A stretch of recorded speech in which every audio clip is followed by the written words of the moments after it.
start with the first slide. Okay. I'm sure that everybody here already has an experience with injecting profilo. Is that better? Okay. Is this better? Can you hear me? Okay, very good. Anyway, I'd like to see a show of hands in the room. I need to know who among you here has already been injecting profilo. Okay. Who among you here has not tried profilo?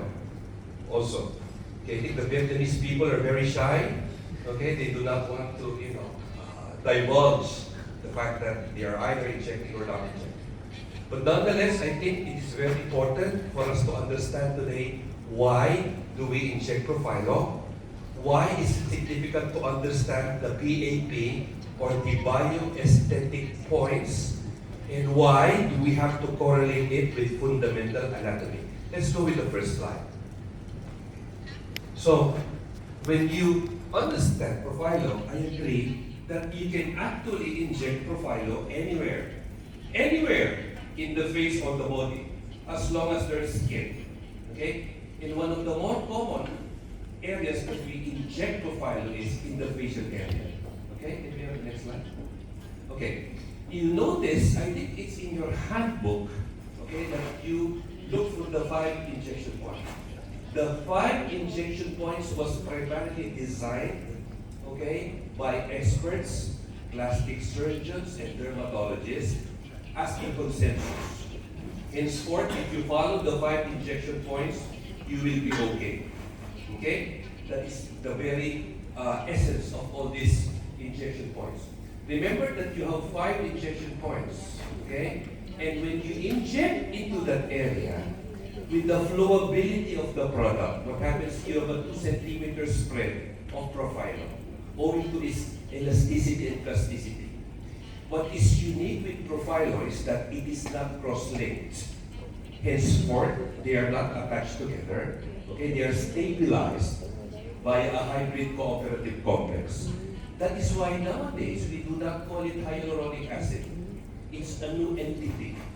We call it the hybrid cooperative complex, or the HCC. You understand? It's a combination of both low and high molecular weight hyaluronic acid joined together with a unique stabilization process. Okay. And once you get it into the skin or into the organ, it spreads homogeneously in the next 15 minutes to hour. Okay? And eventually, in the next few days, it flows. Okay? It stays in the skin for a period of 60 days. Enough time for your body to develop new collagen, elastin, you understand? To help promote revitalization of the different layers, such as the epidermis, keratinocytes, the fibroblasts in the dermis, and the adipocytes, or the fat in the superficial hypodermis. Let's go. So if you look at the 5 injection points, okay, basically it is to avoid any potential injury to a blood vessel. If you inject profilo, if you inject anything under the skin other than profilo, there is always a potential for a vascular incident. If you get into a blood vessel, you get hematoma, you get bruising. Okay? It impedes the flow of profilo. So as much as possible, when you inject anywhere in the body, you try to avoid getting it into a vessel. Okay. There is a constellation of vessels under the skin, so who knows if you're going to hit a vessel. But at least, when you know where not to inject, you will avoid hitting that vessel. Next slide. Okay. When you do your injections, okay, as a neophyte injector, when you get profilo to the skin, you are very superficial, into the deep dermis, there is no problem. You will never get into a vessel, an artery, or a vein, okay? So you will never get it right there, okay? That is very important, okay? But when you go deeper, eventually moving forward, when you will use your cannula, you would want to go deeper, okay? Into the deeper superficial fat pads. That is the layer wherein you are going very near to the smuts. In older patients, where the fat is very thin, you have to be very careful. You understand? That is why to avoid hitting a vessel, when you're very deep, you want to use the cannula. That's one thing. And another thing with the cannula, since it's blunt, inadvertently, if you hit an artery or the vein, just avoids it. Okay? And it allows to get the profilo or the product deeper into the superficial fat pad. You understand? Because you want to correct volume issues, you want to inject deeper. Okay? But you want to improve the skin texture and the laxity, you want to go more superficial or intradermal. Okay? Is my face okay? Doc Premise, am I okay? Okay. As you look here in this illustration, I am trying to overlap the back technique, the 5 points to back with fundamental anatomy. Okay?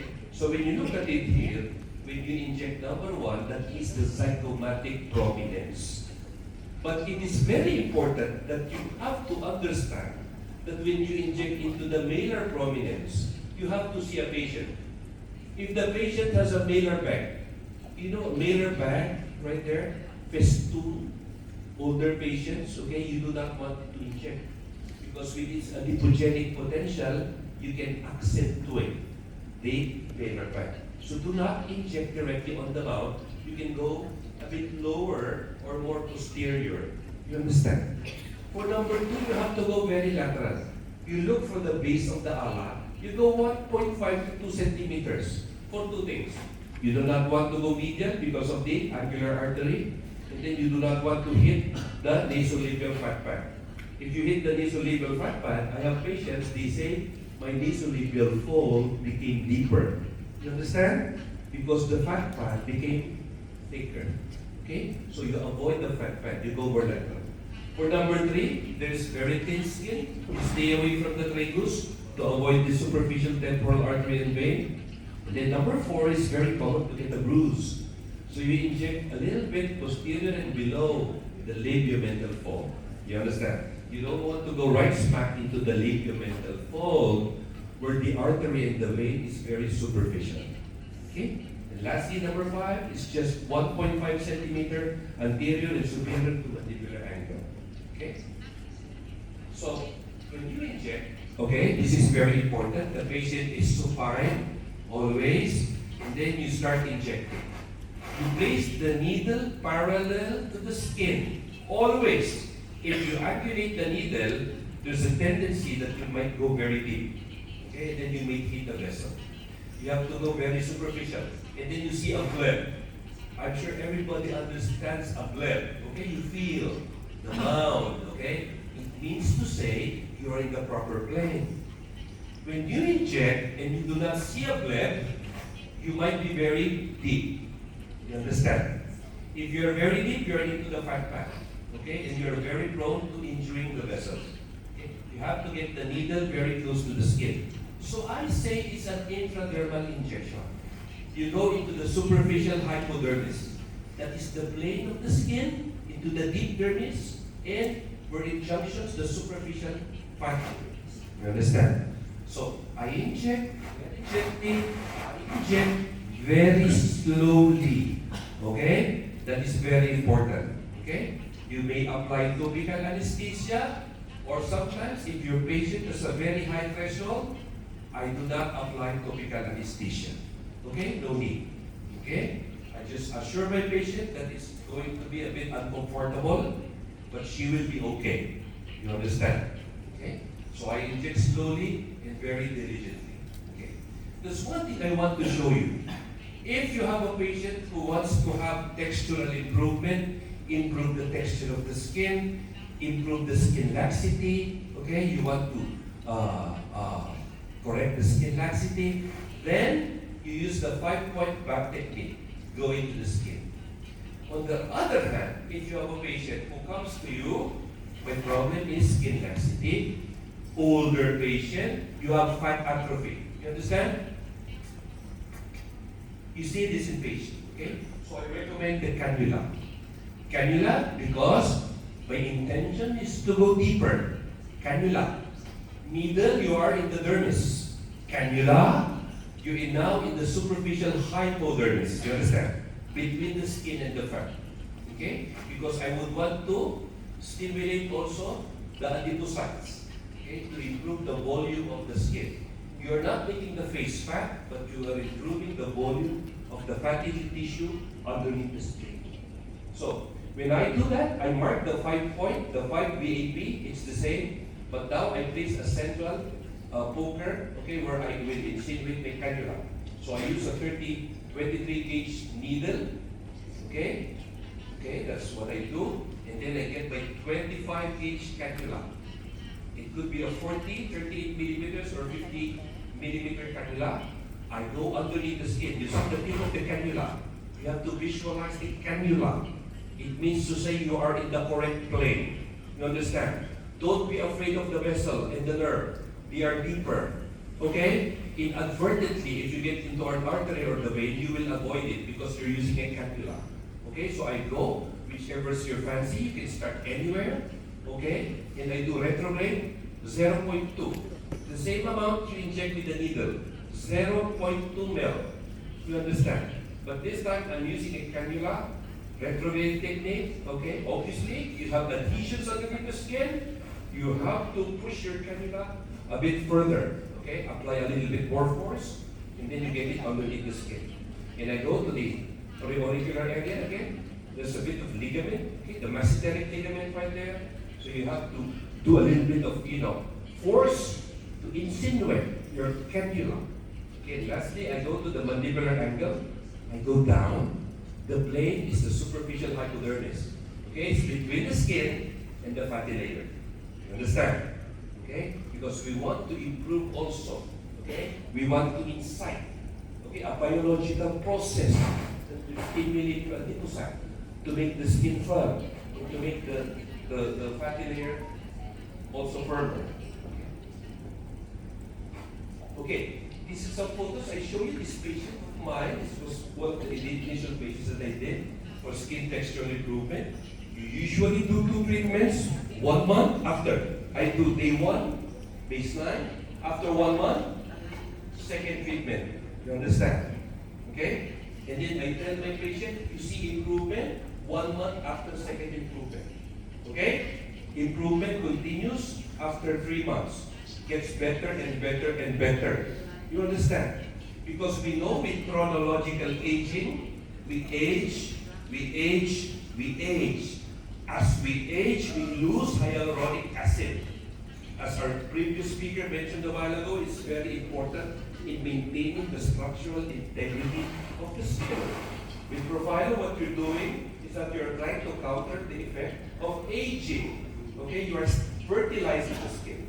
You are providing a nidus or a platform for the stimulating of new collagen, elastin, more efficacious keratinocyte turnover, and also development of your fat. Okay, so you see the texture. There is overall textural improvement. She is about 45 years old. It comes in with textural problem. You understand? In a bit of mild skin laxity. So with Profilo, this is what you see. You can get results that will replicate your chemical peel.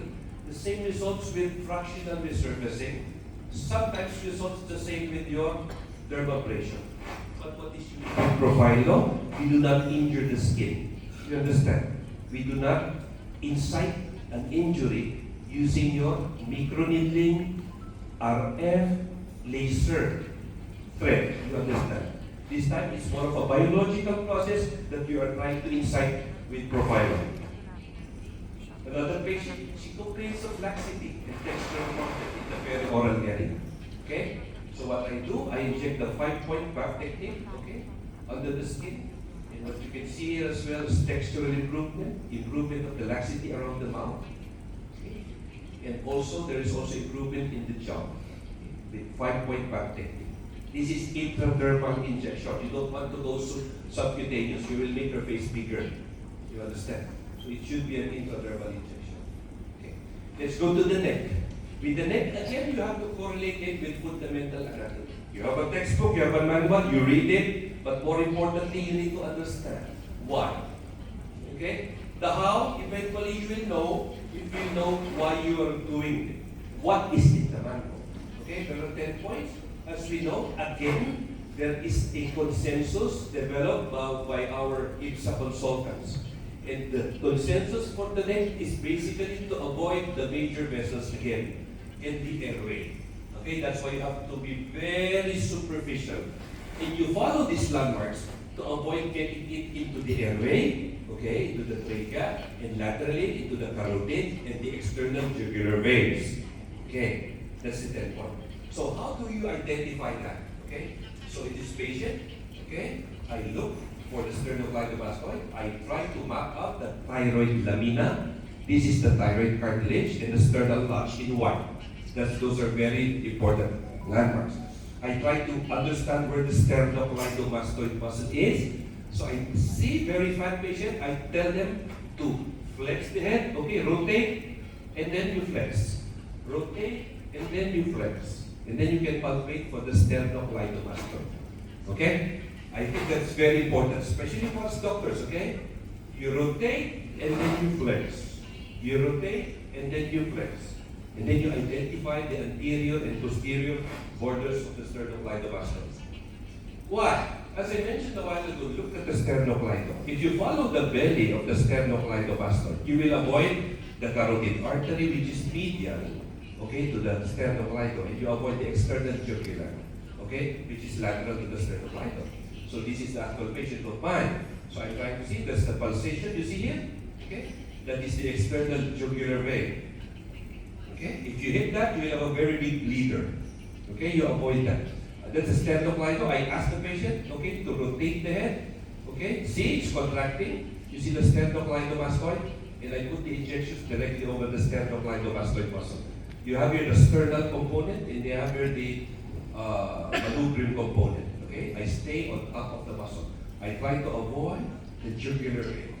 Very old patient, very thin, you can see. Papat, papat, papat, papat, pulsating. So, common sense, you avoid, okay, to avoid the problem. Okay? So, landmark, the hyoid crease, that's the first landmark I look, or the cervicomental angle. And then landmark number 2, I look for the thyroid lamina. How do you palpate for the thyroid lamina? You look for the Adam's apple. Everybody, you touch your neck. Touch your neck, see? You can feel the Adam's apple.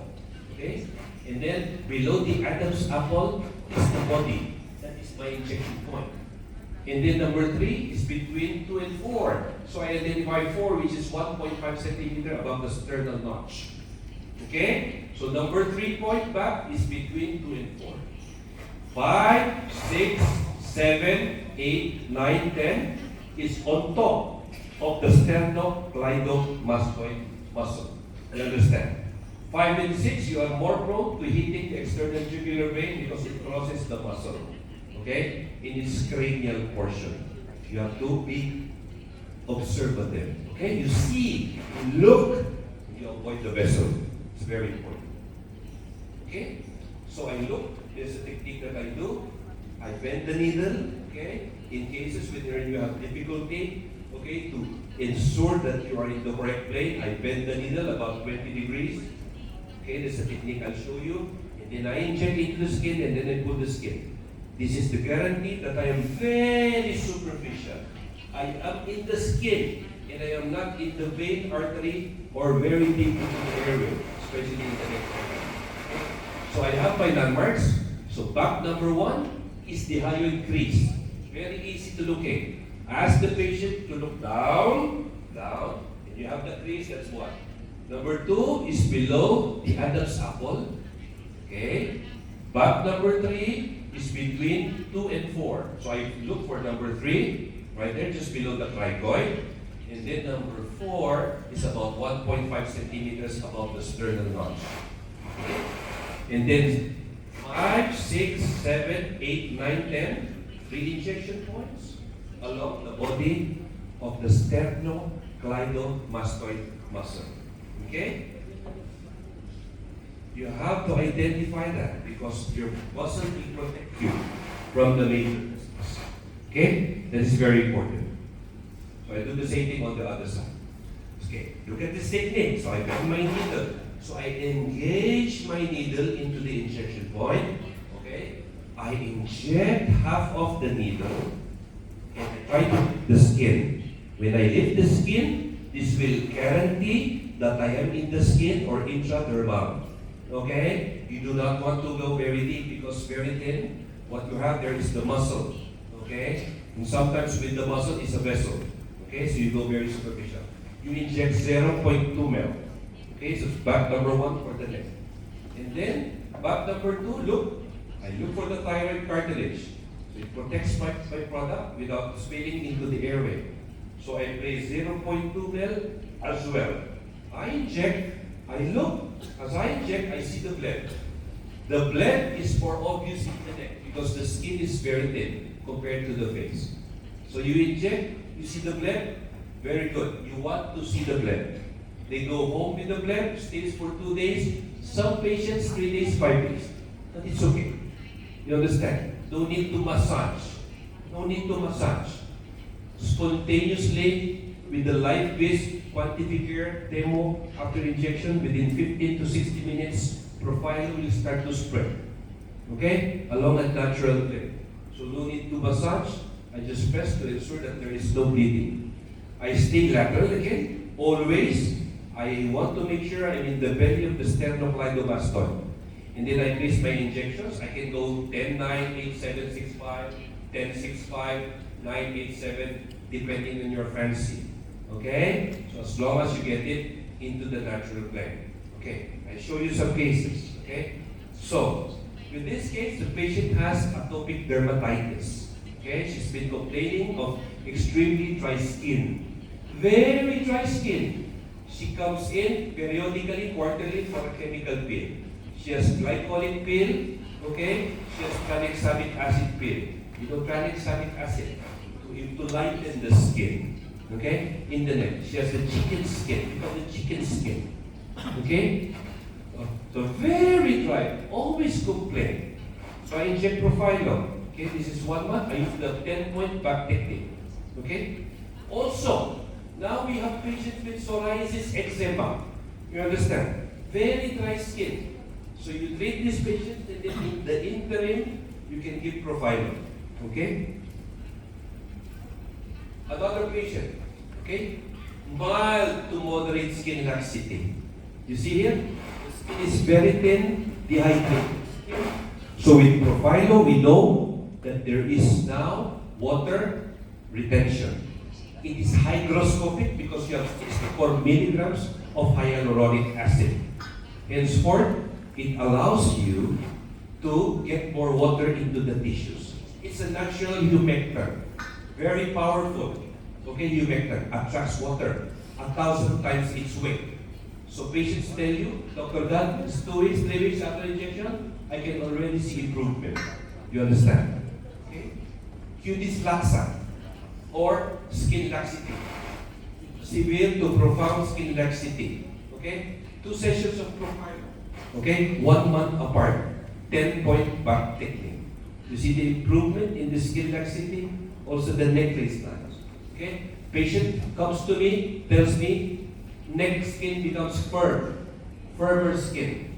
Of course, this is 70 years old. I cannot make her 30 years old. You understand? But you see the improvement?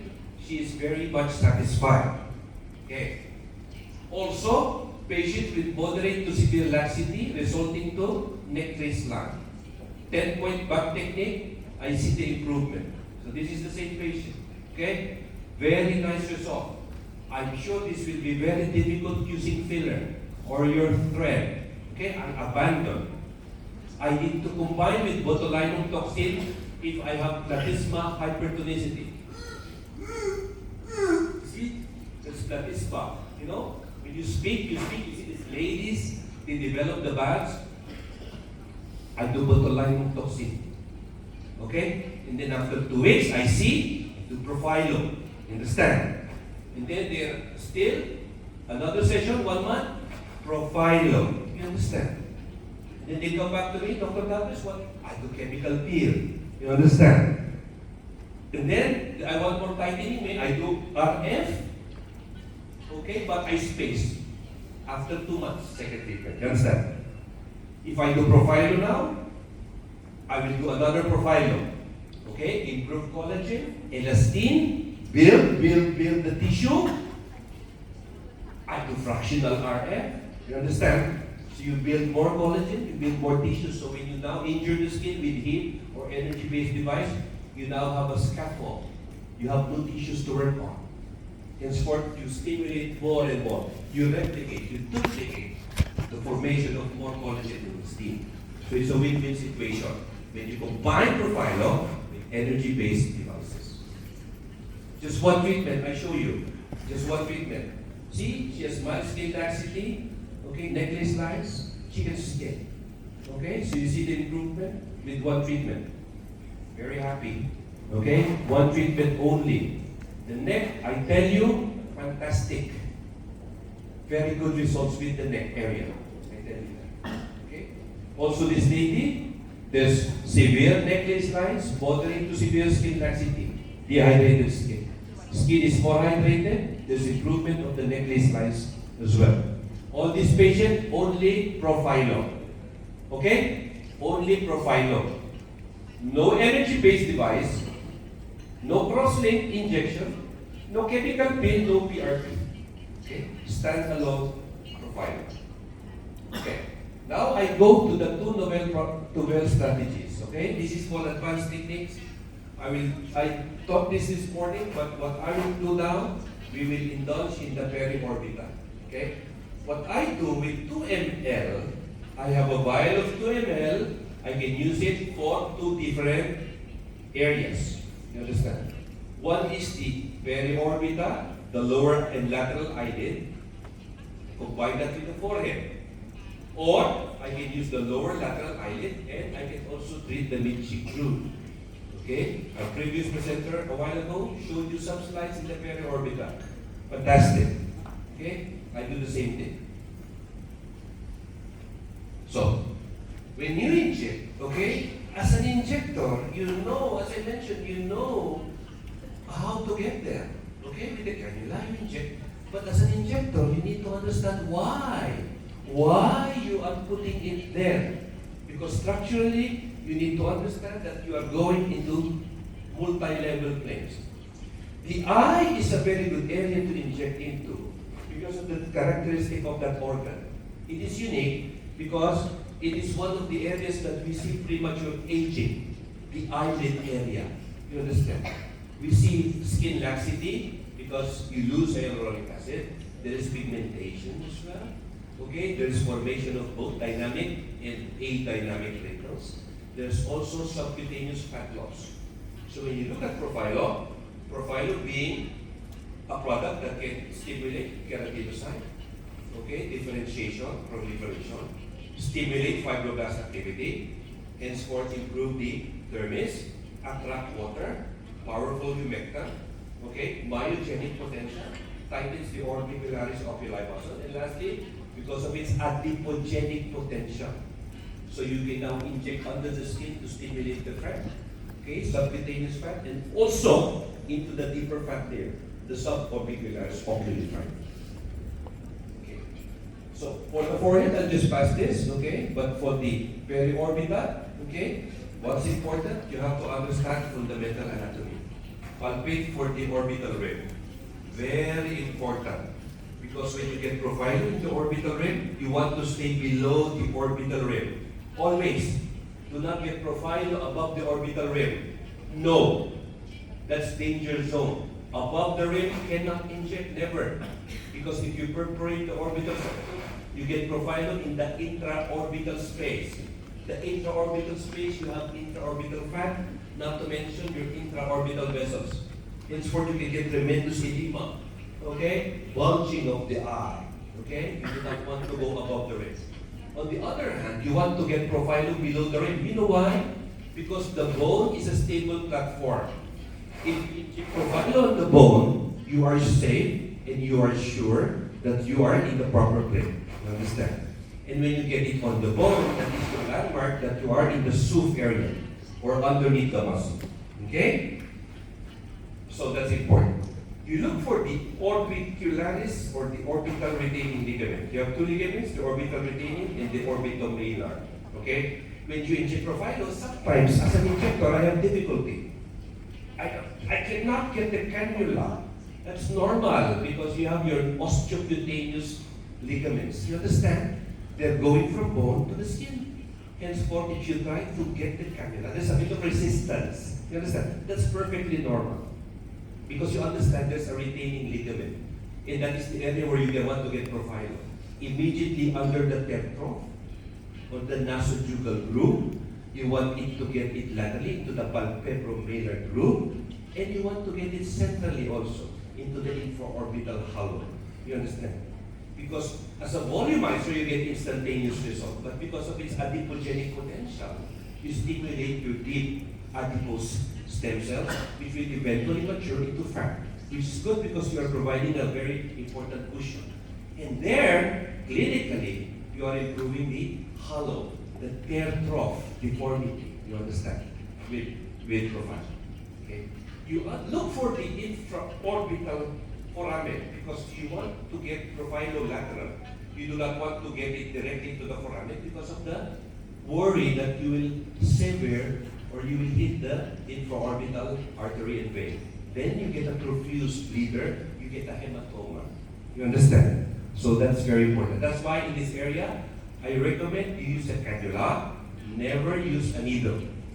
Some of you might use a needle, okay, but as a neophyte, you have to use the cannula. Okay. So I've developed my personal back technique. The back for the periorbita is different. Okay, so I developed this back. Back number 1 is the medial infraorbital. Okay? Back number 2 is central infraorbital. Back number 3 is lateral infraorbital. You understand? So 1, 2, 3 is basically on the bone. You understand? On the bone, under the orbicularis oculi muscle. You understand? So it is the area where you have the suborbicularis oculi fat. So I inject right there. Okay? As we continue, okay, I withdraw my cannula, I inject into the skin just under the eyelid. So number 4 back is your infraorbital. You understand? It's underneath the skin, above the muscle, subcutaneous. Is everything clear? I do not know because I need thumbs up. Can you say, translator? We have a translator? Can you say clear? Clear? Thumbs up? Okay. Comprende? You understand? Okay.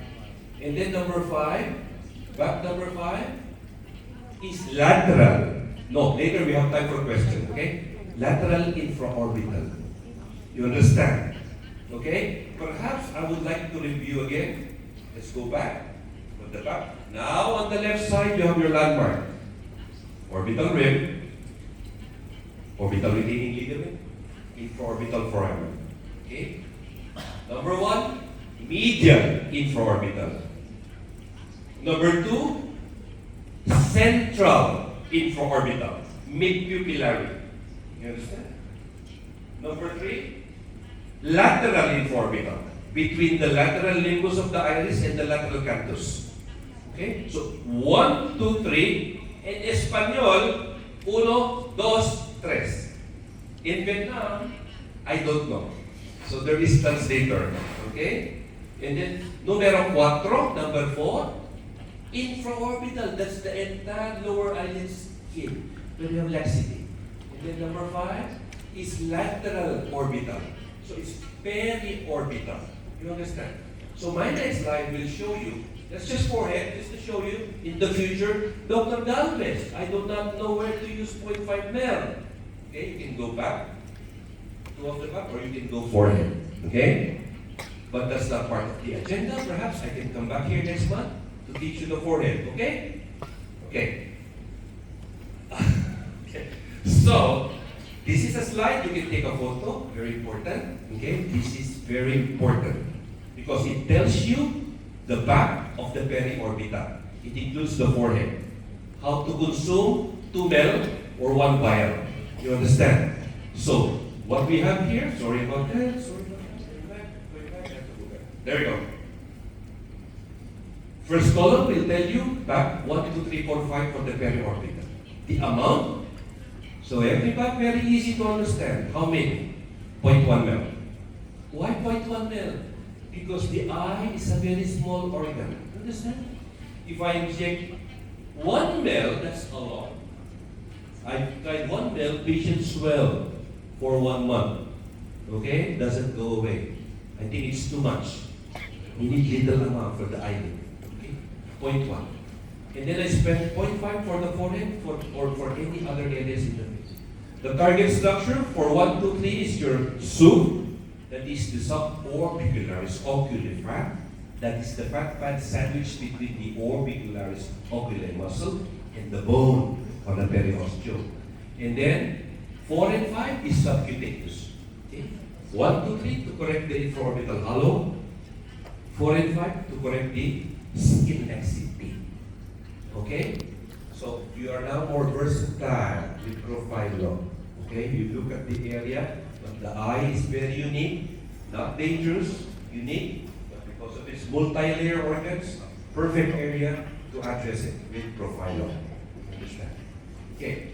So when I inject, I draw a line in the demo and show you later. Okay, 1 centimeter lateral canthus and about 3 centimeter below. That is the entry point. I use a cannula. This is 25 gauge cannula. I go sub-Q. There's a bit of resistance. I want to go to the orbitomalar and orbicularis retaining ligament.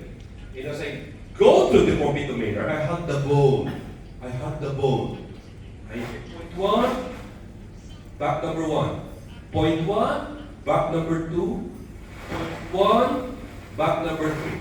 You see? I'm injecting and palpating. If I don't know anatomy, I can go anywhere. But if I understand anatomy, orbital rim, that is where I place my filler. Okay, you feel, you palpate, not dominant hand. You inject microbolus. Microbolus. Like a rice. You understand? Rice. 1, 1, 1. Point 1, point 1, point 1. And then I shoot my cannula. I go sub-Q. Very superficial. I am now under the skin, above the muscle. Okay, different passes. I do a fanning technique. I do a retrograde spaghetti technique. Okay, retrograde technique. Okay, spaghetti. Is that translated? How do you translate spaghetti in Vietnamese? Yeah, spaghetti. Did they translate that? No. So it's like a retrograde tunneling. You know? Microanica. You understand?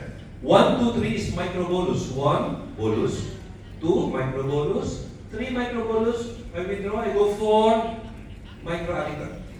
You understand? And then I go 5, lateral orbital. You understand? Okay?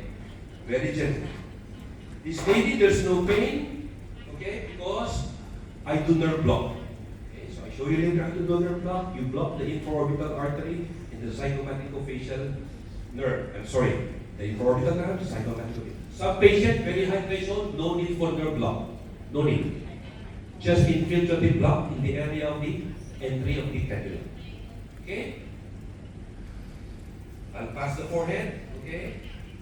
Okay. So those are the indications for the infraorbital hollow, lower eyelid skin laxity. Only 2. Dr. Galvez, I have pigment under the eye. Profilo cannot work. You have to do topical, chemical peel, pico laser. You understand? Okay, chemical peel, tranexamic acid, phytic acid, whatever you have in your armamentarium. I need hollowing, severe hollowing. Cannot work with profilo, can improve with profilo. But if you want to obliterate the groove, do some lifting, you have to inject filler, cross-link. You understand? So you have to identify the patients. Okay? So I show you this. This is baseline. Patient complaint of moderate to severe skin laxity. Okay, there's grade 1 nasojugal groove. Okay, it's more skin laxity. So immediately after, with the volume, you see there obliteration of the fine lines because of the volumetric activity. It's hyaluronic acid. It has mass. So what happens? It stretches the skin. That is your guarantee that you are under the skin. You understand? If immediately you remove the hollow, and immediately the skin stretches, you are in the proper place. You did the injection correctly. Okay? When you're just there, superficial, you see lumps and bumps, too superficial. Okay? So, it's like replicating a filler initially. But day 1, there's edema. Day 3, there's edema, more swelling. It's not an adverse effect, but it's a natural signal. You understand? It's not a problem. Okay?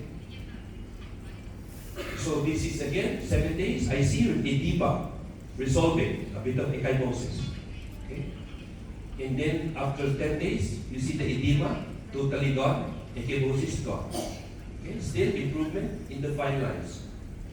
And after 15 days, I see more improvement in the texture and laxity. Okay.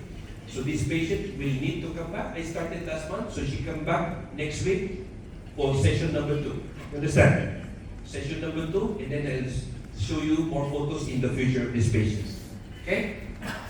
The forehead as well, textural improvement, because some patients, they have very thin skin. You know, with repetitive Botox, muscle atrophies. And then skin becomes very thin. So the forehead is an excellent area to inject profilo. You get rejuvenation without paralysis. You get improvement of skin volume and texture without failing. You understand? Without the fear of a vascular event. Okay? Patient with the nasojugal groove, okay, immediately after edema. 1 day, it's more severe edema. 2 days, more edema in the orbitomalar area. 7 days, edema almost gone. This is 9 days, okay, I see here, more improvement, okay. So I compare the baseline, and after 9 days, better. You have regenerative effect. Remember that. When you inject the eyelids, you think of 2 things. It's bioredefinition, contour problem, you inject fillers. If it's bioregeneration, you want to improve skin texture, laxity, improve the hollows, you do profiling. You understand? Okay. In some cases, I combine. I do fillers. I inject on the cheek, on the bone. Okay. Very robust product to elevate the cheek. I inject into the zygomatic patch to shorten the ligament, to create tenting of the skin and elevation of the skin medially. As I inject into the cheek, you see there is shortening of the eyelid. You understand? So after injected fillers, okay, such as hyaluronic acid cross-link, Restylane, Juvederm, Amiaxin, I should not forget, okay? and then, you see the patient after a week or 2, or same day, I do profilo in the under. You understand? Okay, you get the point. So I guess that's my presentation. In Vietnamese, I don't know what to say, but